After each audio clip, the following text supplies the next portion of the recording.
अपहरण, हत्या, बलात्कार। मुजरिम और जुर्म जब होते हैं जुदा तो छूटते हैं सुराग। इन्हीं सुरागों के बिना पर मिलती है सज़ा। लेकिन जब कानून ही बनने लगे मुजरिम का मददगार तो कौन देगा इसका जवाब। नमस्कार, मैं हूं आपके साथ पायल और आप देख रहे हैं MNS न्यूज़ लाइव। आइए नज़र डालते हैं आज की इन खास सुर्खियों पर। नाबालिग बेटी से दुष्कर्म के दोषी पिता को फांसी की सज़ा। बच्ची से दुष्कर्म के दोषी को कोर्ट ने सुनाई 20 वर्ष कठोर कारावास की सज़ा।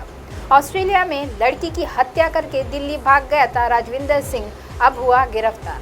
अब खबरें विस्तार से। नाबालिग बेटी से दुष्कर्म के दोषी पिता को फांसी की सज़ा। सिरसा जिले से इतिहास में पहली बार पॉक्सो एक्ट के फास्ट ट्रैक कोर्ट ने वीरवार की बेटी से दुष्कर्म के दोषी पिता को मौत की सज़ा सुनाई। इससे पहले हत्या व तस्करी के मामले में दो बार दोषियों को मौत की सज़ा सुनाई थी। सज़ा का फैसला सुनाए जाने से पहले दोषी पिता न्यायाधीश प्रवीण कुमार से हाथ जोड़कर बोला कि जज साहब, मुझे फांसी की सज़ा मत देना, मानता हूँ मेरे से बहुत बड़ी गलती हुई। दोषी कटघरे में रोते हुए न्यायाधीश के सामने गिड़गिड़ाने लगा। न्यायाधीश कुछ देर तक उसकी आंखों में देखता रहा। इसके बाद बोले, जो घोर अपराध तुमने किया है उसके लिए मौत की सज़ा देना न्याय संगत है। इसके बाद न्यायाधीश ने दोषी को फांसी की सज़ा सुनाई। इसके बाद कड़ी निगरानी में उसे जेल पहुंचाया गया। इस मामले की पैरवी उप जिला न्यायवादी राजीव सरदाना ने की थी। सरदाना ने न्यायालय से इस मामले के रेस्ट ऑफ रेयर बताते हुए दोषी को फांसी की सज़ा के लिए मांग की थी। पुलिस को दिए बयान में बालिका ने बताया था कि वह 7वीं कक्षा में पढ़ती है। उसका पिता शराब पीने का आदी है, नशे में घर पर झगड़ा करता है। 26 दिसंबर को 2022 को उसके पिता ने उसकी मां के साथ झगड़ा करके उसे घर से बाहर निकाल दिया। रात को वह अपने भाई के साथ चारपाई पर सोई हुई थी। देर रात पिता ने उसे उठाया और जबरन उसके साथ दुष्कर्म की थी। पिता ने उसे धमकी दी, अगर किसी को इस बारे में बताया तो जान से मार डालूंगा। अगले दिन माँ घर लौटी तो उसने डर के मारे कुछ नहीं बताया। इसके बाद पेट में दर्द होने लगा तो उसने माँ को सारी आपबीती बता दी। इसके बाद माँ उसे सरपंच के पास ले गई। फिर घटना की जानकारी महिला थाना सिरसा पुलिस को दी। इसके बाद पुलिस ने पीड़िता का सिविल अस्पताल में मेडिकल करवाया, जिसमें दुष्कर्म की पुष्टि हो गई थी। इस पर पुलिस ने पीड़िता का बयान दर्ज करके आरोपी पिता के खिलाफ पॉक्सो एक्ट के तहत उसे गिरफ्तार कर लिया। बच्ची से दुष्कर्म के दोषी को कोर्ट ने सुनाई 20 वर्ष कठोर कारावास की सज़ा।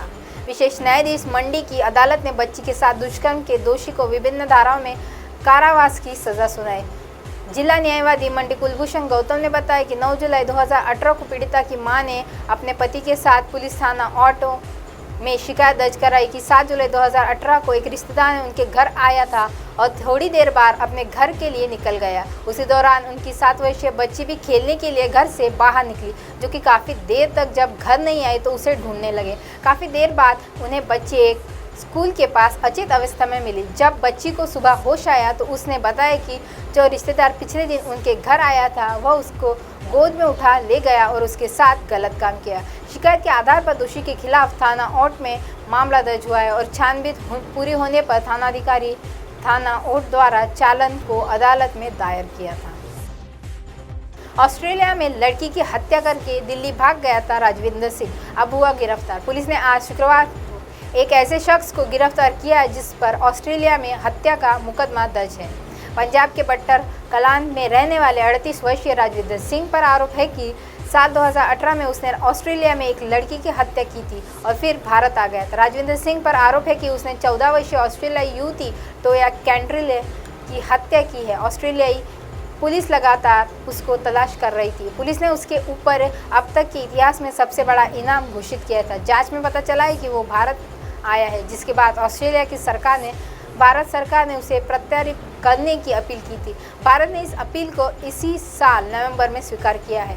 वही मृतका टोया की मां ने गार्डिनियर ने कहा कि उसकी बेटी बहुत सुंदर और आध्यात्मिक थी, वे उसे याद करके आज भी भावुक हो जाती है। उन्होंने कहा है कि उसका जीवन बहुत जल्दी चला गया। उन्होंने कहा कि मैं अब उसके दोस्तों की शादी होते हुए देख रही हूँ और सोचती हूँ कि मैंने क्या खो दिया, मैं इन खुशियों को देख नहीं पा रही। उन्होंने बताया कि वो अपनी पहली नौकरी शुरू करने वाली थी, लेकिन ऐसा कभी नहीं हो पाएगा। अब आप हमारे चैनल को आपके मोबाइल पर भी देख सकते हैं। मोबाइल ऐप पर देखने के लिए प्ले स्टोर से MNS news TV app download करें इंस्टा लिंक, ट्विटर, हाई कुक, फेसबुक और कई सोशल मीडिया के प्लेटफॉर्म पर हमारा चैनल उपलब्ध है। आप इसे यूट्यूब पर भी देख सकते हैं। आप हमारे चैनल को लाइव भी देख सकते हैं www.mnsnewstv.com पर। फिलहाल वक्त चला है दर्शकों ब्रेक का। ब्रेक से लौटने के बाद देखिएगा देश और दुनिया की तमाम खबरें। बने रहिए MNS न्यूज़ पर। नमस्कार।